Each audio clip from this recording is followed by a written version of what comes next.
How to fix Samsung J7 Next। Air speaker not working problem. नमस्कार दोस्तों, स्वागत है आप सभी का तिकराज यूट्यूब चैनल पर। तो दोस्तों, आज के इस वीडियो पर मैं आपको बताऊंगा कि कैसे आप जो है अपने सैमसंग के डिवाइस पर air speaker not working problem solve कैसे कर सकते हैं। अगर दोस्तों आपकी एयर स्पीकर जो है उसमें आपको कोई वॉइस सुनाई नहीं दे रहा है, ठीक है, या फिर आपके एयर स्पीकर जो है यहाँ पर प्रॉब्लम दे रहा है किसी भी तरीके का, तो आप इस वीडियो को अंत तक देखिए। आपको यहाँ पर दोस्तों हार्डवेयर के रिलेटेड प्रॉब्लम हो सकती है या फिर सॉफ्टवेयर के रिलेटेड प्रॉब्लम हो सकती है, ठीक है। उसके वजह से आपके एयर स्पीकर काम नहीं कर रहे हैं। और दोस्तों यहाँ पर इतना ही नहीं, जो जिसके साथ भी आप बात करें उसका माइक्रोफोन अगर ख़राब है तो भी आपको वॉइस सुनाई नहीं देगा, ठीक है। तो उसके लिए आपको कॉन्फर्म करने के लिए किसी भी दूसरे नंबर पे या फिर दूसरे मोबाइल पे कॉल करके देखिए। अगर आपने बहुत सारे ऐसे डिवाइसेस में कॉल करके देखा जहाँ पर ये स्पीकर उनका जो माइक्रोफोन है काम कर रहा है, सिर्फ आपके एयर स्पीकर में ही प्रॉब्लम है, तो फिर दोस्तों सॉल्यूशन आपके मोबाइल पे ही करना होगा, ठीक है। लेकिन दोस्तों कई बार क्या होता है, हमारे जो एयर स्पीकर है उसमें कोई वॉइस सुनाई नहीं देता और हमें लगता है कि एयर स्पीकर ख़राब है। तो यहाँ पे दोस्तों प्रॉब्लम क्या रहता है, दूसरों का माइक्रोफोन ख़राब होने की वजह से भी ऐसा हो जाते हैं, ठीक है।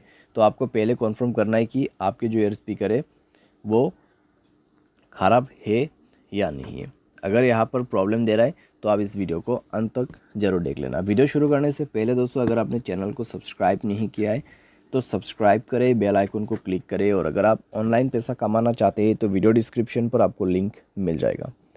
तो चलिए दोस्तों, आज की इस वीडियो को शुरू करते हैं।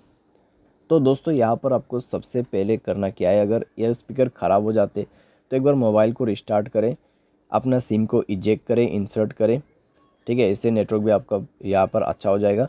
तो सिम कार्ड को बाहर पे निकाल के आपको दोबारा से उसको अच्छे तरीके से प्लेस करना है, क्योंकि दोस्तों कई बार उसकी वजह से प्रॉब्लम आती है। तो आप ये करके देखिए, रिस्टार्ट करके देखिए अपने मोबाइल को। अगर काम कर जाते हैं, ठीक है। अगर आपको अभी भी प्रॉब्लम आ रहा है तो दोस्तों जाइए सेटिंग पर, ठीक है।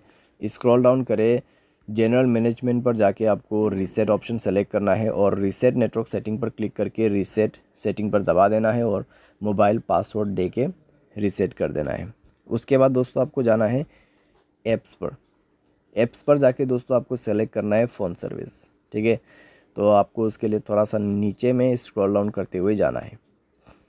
तो फ़ोन सर्विस पर जाएं, स्टोरेज ऑप्शन ओपन करें, क्लियर डेटा पर क्लिक करके ओके कर देना है, डेटा क्लियर करना है और परमिशन पर जाके सारे परमिशंस अलाउ कर देना है। तो सारे परमिशंस अलाउ करने के बाद दोस्तों आप जो है अपने डिवाइस को रिस्टार्ट करें, कॉल प्लेस करने की कोशिश कीजिए, चेक कीजिए दोस्तों आपका प्रॉब्लम सॉल्व हो चुका होगा, ठीक है। अगर प्रॉब्लम सॉल्व हो जाता है, ठीक है। अगर आपको अभी भी प्रॉब्लम आ रहा है तो एक फाइनल सॉल्यूशन करके देखिए, अपना सॉफ्टवेयर को अपडेट करें। सॉफ्टवेयर अपडेट करने के बाद दोस्तों आपका प्रॉब्लम डेफिनेटली सॉल्व हो जाएगा। अगर हार्डवेयर के रिलेटेड कुछ भी प्रॉब्लम नहीं है तो सॉफ्टवेयर अपडेट करने के बाद 100% प्रॉब्लम फिक्स हो जाती है, ठीक है। और दोस्तों यहाँ पर आप क्या कर सकते हैं, अगर आपका जो प्रॉब्लम है सॉफ्टवेयर अपडेट करने के बाद भी फिक्स नहीं होते तब तो फिर दोस्तों हार्डवेयर का इशू होगा। तो आप दोस्तों कुछ दिन के लिए ईयरफोन भी यूज़ कर सकते हैं या फिर स्पीकर, ठीक है, कॉल स्पीकर पे कनेक्ट करके भी यूज़ कर सकते हैं। लेकिन दोस्तों अगर हार्डवेयर के रिलेटेड प्रॉब्लम है तो अपने आप तो फिक्स नहीं होगा, तो किसी भी टेक्नीशियन के पास जाके आपको रिपेयर करना है, ठीक है। यहाँ पे टेक्नीशियन के पास जा सकते हैं या फिर सर्विस सेंटर पर जा सकते हैं। तो वहाँ पे जाके दोस्तों आपका प्रॉब्लम सॉल्व होगा, ठीक है। क्योंकि दोस्तों इसको जो है रिपेयर करना पड़ेगा, उसके बाद जाके आपको वॉइस सुनाई देगा, आपका ईयर स्पीकर काम करेगा। उम्मीद करते दोस्तों आपको ये वीडियो पसंद आया होगा। Thanks for watching.